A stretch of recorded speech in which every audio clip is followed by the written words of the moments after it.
guys remember when there was a notion that we might decide where a game is played with a coin toss, having to do with the Bengals and all the fallout from Bengals-Bills? Well, the Bengals fans remember because there's a Bengals fan who got to have the great honor of making a draft pick, and he was thrilled about it, but he got in what we call a little sodium chloride, which is salt, right before he announced it. It is an honor and a privilege to be chosen the Cincinnati Bengals Fan of the Year. And I would like to thank the NFL, the Cincinnati Bengals, and my incredible wife, Shelly, for this opportunity. I hope every one of you get the opportunity to do this. It's incredible. Now, before further ado, it's heads.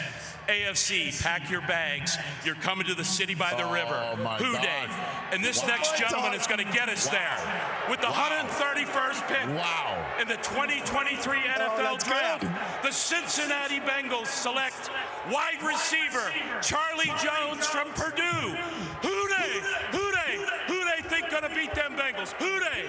Who Dey? Who they think going to beat them Bengals? All right, the Fan of the Year comes with props and picks. Bait and switched everybody. I mean, came in nice. Hit him with the niceties. Thanks, NFL. Greatly appreciate it. Now let's talk about something that you really didn't want to do, but you had to do. And that's why it was great. It was the bait and switch. That gentleman is Phil Amrine. And shout out to Shelly as well, who got proper respect. Guys, pretty good, right? Really good. Right? It didn't mess around with a real coin. Then he could have dropped it, messed up the whole moment. That was only number 5. Can you imagine where the rest of this list is going? Let's go to number 4. The last decade or so, the NFL has gone international. We know that. The draft is one of those events where it's clear how wide the reach of the league truly is. This isn't like we sent somebody up to Canada or down to Mexico. We had picks from all over the globe. I love this. Guten Abend, Freunde. I'm Johnny Hecker, punter for the Carolina Panthers, coming to you live from Frankfurt, Germany, the heart of the NFL in Europe. We're here at the TalkSport offices in London, home of the NFL on UK radio. Hello, Skull Nation. It's Clayton John here, proud season ticket holder of the Minnesota Vikings. In my backyard, the beautiful Canadian Rockies at the Chateau Fairmont and Lake Louise. It's a beautiful day. I'm so excited. My name is David, and I'm here in Mexico City with all the Rams fans, Mexico.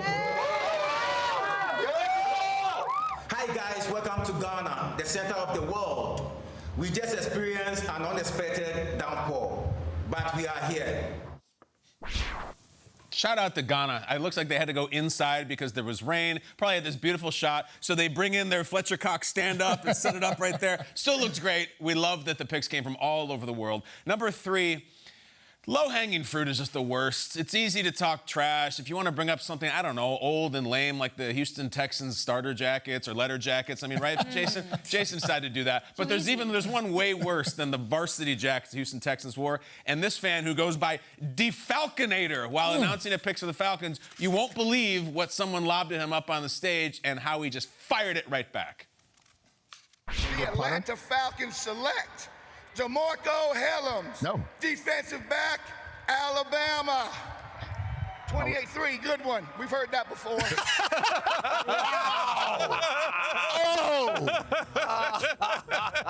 I'm assuming that came from the New England section down in the orchestra pit. Absolutely. Yes, I'm so glad we got that on film. We did get it on film, Peter. We got the Falconator up there in a custom Falcon suit. He's got a heavyweight title belt, and he walks up and is going, 28-3. Yeah, we know. Yeah, 28-3. We've heard that one before. An ad-lib as he walks off. You guys like it? Which makes it even better. It wasn't planned. Gosh. How about DeFalconator got to announce DeMarco? Tell him. DeFalconator. Think about that. Yeah. DeFalconator, DeMarco, and he got the hands from the guy after he went to 28-3 joke. Number 2. There are a few rules to live by when it comes to live TV. We try to break them here, but the most important one is they always tell you, no children, no animals, because things can go haywire. Well, the NFL Network crew broke one of them, and just watch what happens to poor DJ. I've got to be honest. There's some character concerns here with Patrick, okay? This is from personal experience. I brought her in for one of my 30 visits, or brought him in for one of my 30 visits. We spent a little time together. Moments ago. What happened? I think I made Patrick a little nervous. No. Oh, yeah. Oh, Patrick, no. Yeah, Patrick peed on me absolutely peed on me, and I'm going to be honest with you, Rich.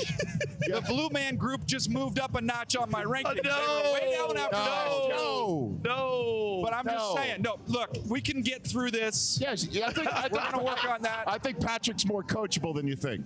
I do. Well, I got a wet shirt that begs to disagree.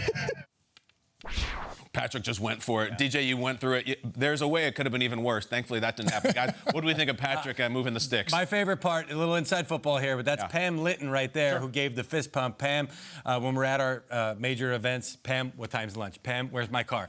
We drive her crazy. So for one of us to get peed on and she just, yes! Yes! That's so true. On those trips, we'd all be like wandering through the desert in a bathrobe without Pam. It really is the guidance that we need. And number one, we just went from a dog peeing on DJ to actually something that's truly, legitimately, emotionally cool. A family sport, of course, football, and we've seen the legacies one generation after another, but it's very rare where a team scout gets to actually draft his own son. This happened. Cowboys Assistant Director of College Scouting, Chris Vaughn, making one of the coolest draft calls we've ever seen. Hey, buddy. How's it going? Hey, it's going good. This is Dad. My phone wasn't working. Look here, man. You want to come to work with me next week? I wouldn't mind that at all. I got somebody want to speak to you. I got somebody want to speak to you. I don't know when I've been speaking for everybody that's really in the heart of the Dallas Cowboys is standing here with a tear in our eye. We're so happy to have you on the Dallas Cowboys. Hey, Deuce, Mike McCarthy, congratulations. What's up, Coach? I appreciate it. Well, I'll tell you what, I've been doing this a long time. This is so special. The coolest things I've ever seen in football was your dad making that call. Thank you, brother. Thank you. So proud of you and your family. That is. Thank you. He won't let you down. I promise you that. He calls and says it's Dad. Deuce Vaughn, a prolific college running back. Put a massive stats. What'd you guys think? It was amazing. I mean, for his dad to be sitting in there and they say, hey, we're going to get Deuce, and to be able to make that call is so incredible. I'm sure Deuce grew up, huge Cowboys fan, is right there down the road, and now to be a part of that organization. I believe DJ said during the pre-draft process he would have to leave the room when they talked about like recusing himself.